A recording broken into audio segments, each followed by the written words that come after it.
Time for us now to move to an interview segment and talk about destitute children, girls and boys from Kajiado and Narok, and not just the two counties.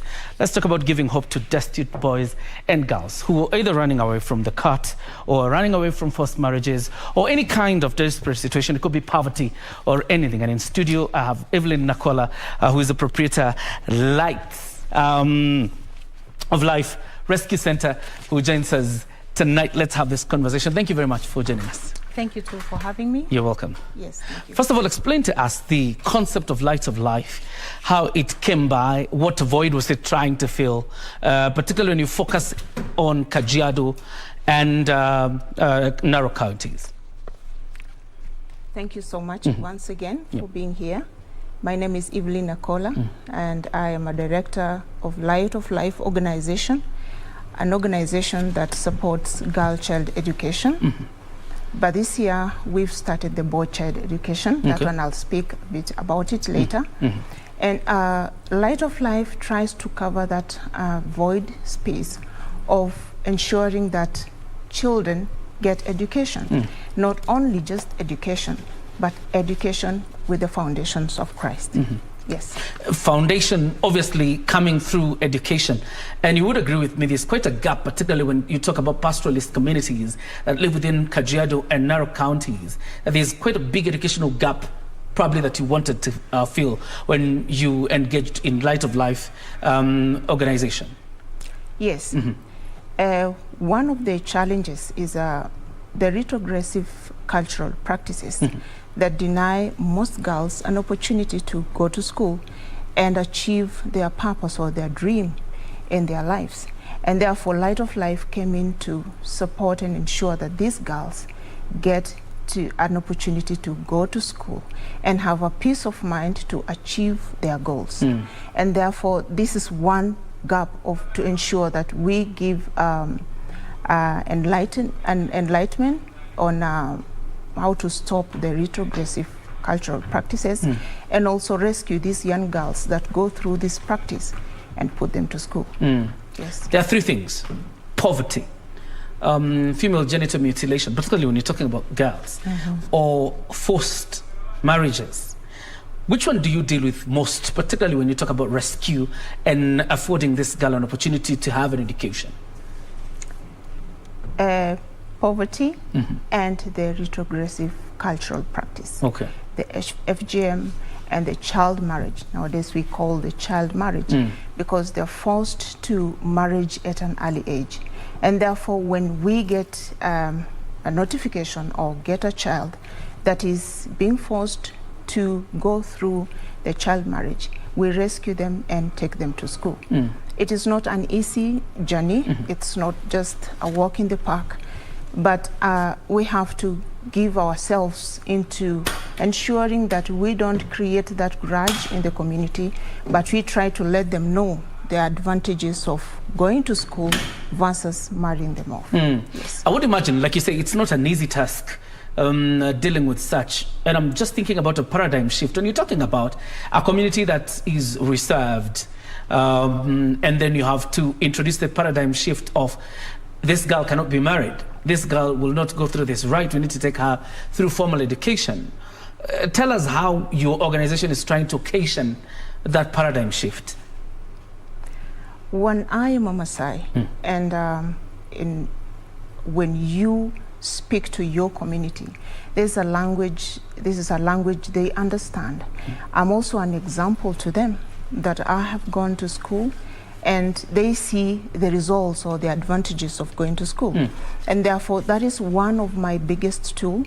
I speak to them as an example. I also partner with friends and organizations that we come together and get this education to the Maasais. And therefore, and also I use the pioneers of the program that have gone through the program and coming back as an example to the community that this is possible and it is an advantage to go to school.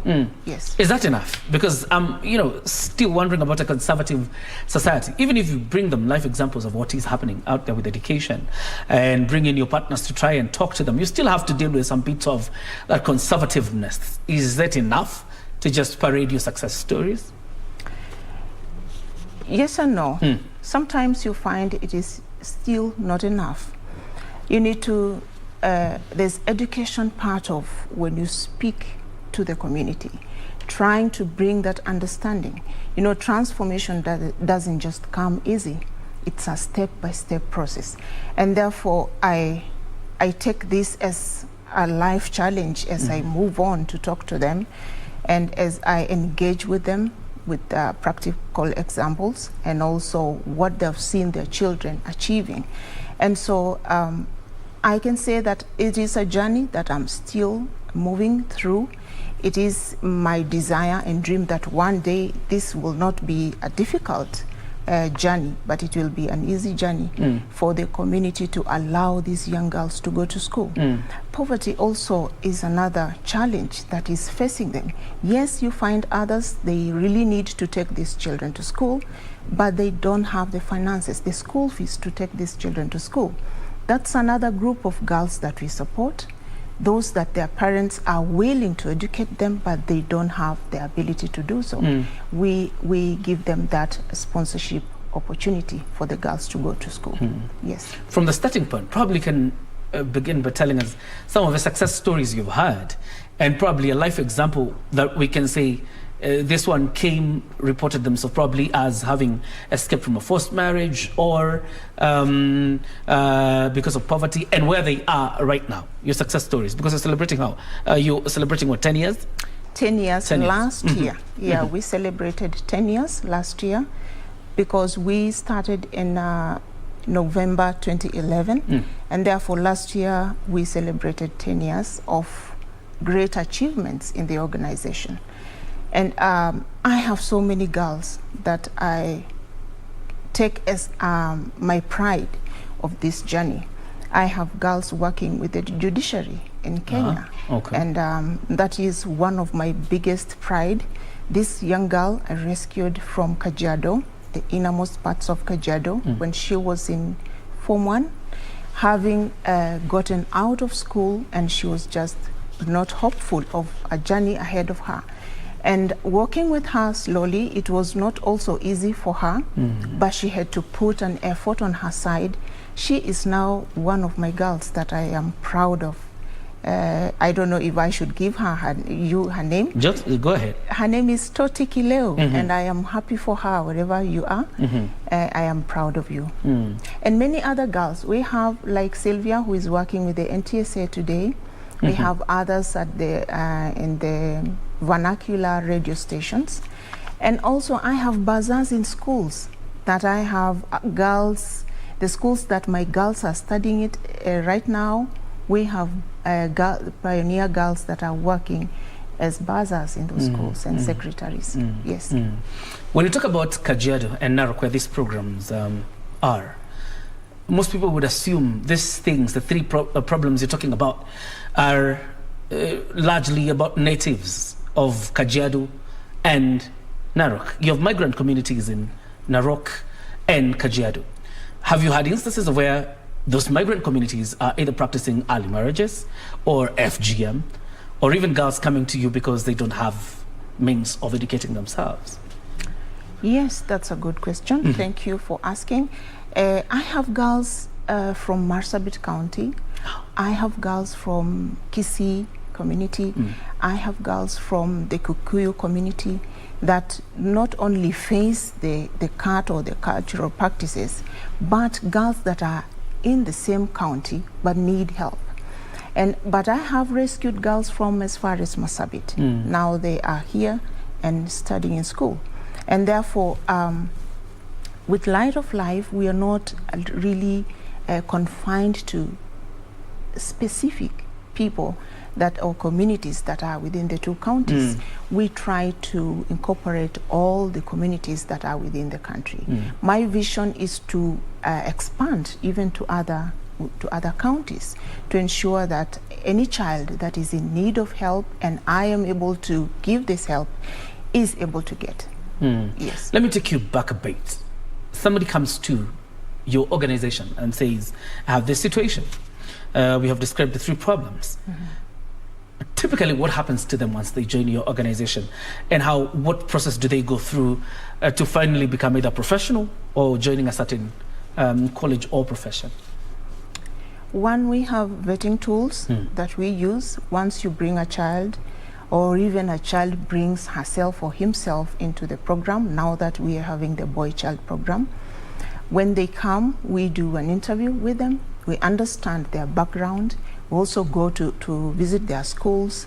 We go through their academic reports to see if this child is the ability of the child to go to school. And also we visit their families to also ascertain the background stories that will be given at the office, or even where we will meet the child. After we understand the child and they qualify to be in the program, we put them in the program, whatever level, maybe primary or high school. And once they get into the program, they are taken through to university. We leave the child, or the child, after they get the professional qualification. Yes. And you're taking them through the entire process? Yes. Up until when they get a professional qualification? Yes. Let's talk about the boy child, because you said you've started that program this year. You could probably begin by telling us whether you've been able to recruit any boy this year and how successful the program is so far. By faith, the way I started the girl child program, I am also putting that faith to the boy child program. I have 12 boys so far this year, but I have like 70 that came to me applying, requesting, but I am not in a position to take all of them now, but it is a process. And that is why I felt a need of, there is a need in the community to support the boy child. And therefore, last year in December, that's when we started the program, but we are yet to launch. I am planning to launch it in April this year. Okay. Yes. Wrongfully or not, people assume, particularly in pastoralist communities, how would a boy child be interested in education? These cows to feed, their tracts of land to deal with. These 70 cases you have, what was their background? Most of the Maasai community, they have huge families. There are so many children in one household. And so if a man has 5 wives and 24 children, and probably most of them are boys, they might not benefit from the inherited land from the parents, or even the parents are not able to satisfy their boys if they stay without getting an education, waiting to inherit anything from the parents. And so the poverty levels are one of the reasons why even these boys are in need of education, because in the past they had this inheritance that would even not allow them to go to school, or even lie to them that, oh, I have an inheritance, I don't need education. But now things have changed. The economic challenges are there, and therefore we find these boys also needing to go to school for them to be self-empowered and independent. Number 2, when I empower a girl and then they get a job out there, they are willing to go back and be married, for example, within the same community. Who is there to marry this very empowered girl? I have attended so many graduations, degree graduations, masters of girls within Narok and Kajiado counties. And I would wish also to attend graduations of young men, degrees and masters. And that is what I desire in my heart. As I empower the girl child, I also empower the boy child. Yes. Very interesting. As we wind up, much of these projects we've seen, like what you're doing, end up being a launch pad for politics. That tomorrow we wake up and Evelyn Nakola is declaring her bid for Narok woman rep, Narok governor, Kajiado something. Yes. Are you doing this for politics? Everybody is born a leader. I am a leader already within the capacity that I am. And so I am not doing this work for any political seat. Okay. Not now, not in the future. I believe I have a calling towards this line, and I don't want to shift my calling to something that I am not ready for right now. So you don't feel like you have a calling to politics? Not at all. Okay. I have a calling to reach a child and work with a child, because I see that gap of helping children but not working with them. By working, I mean being in the lives of these children. For example, when they close in the next 2 weeks or so, do we have opportunities where we sit with them, collect these children, gather them in one place and discuss with them, what are your challenges? Why are you banning schools? Why are you not responding positively when you face challenges? I hear from them so much when I sit with them. There are over 270, but I create a circle and be among them. I sit down like last December to hear what is in them, and even also to give them a word when they go to school. They remember my word as they study. And therefore, I believe that one to be one of my tools, working with any child that I impact. So why are you passionate about it? I am passionate about it because someone worked with me. Okay. When I got, after high school, my parents wouldn't really take me through university. And I went to Kabarak University. By the grace of God, someone worked with me, paid my school fees, not only paying my school fees, but always had time with me when I closed school to talk to me. How are you doing? What are your challenges? And if those people did not work with me, maybe I wouldn't have finished my academics. Maybe something would have come and even stopped my education. And that is what gives me passion to work with them. All right. Yes. Evelyn Nakola, the Director, Light of Life Rescue Center or organization in Narok and Kajiado counties, and hopes to take this program to several other counties to help destitute children who are in need, either to be rescued from forced marriages, FGM, or even poverty. That's where we end Sunday Express tonight. Iputikap, Safina Cheng is away, but of course will join us next week, and wish her all the best. But for now, have yourself a good night. God bless you, and thank you.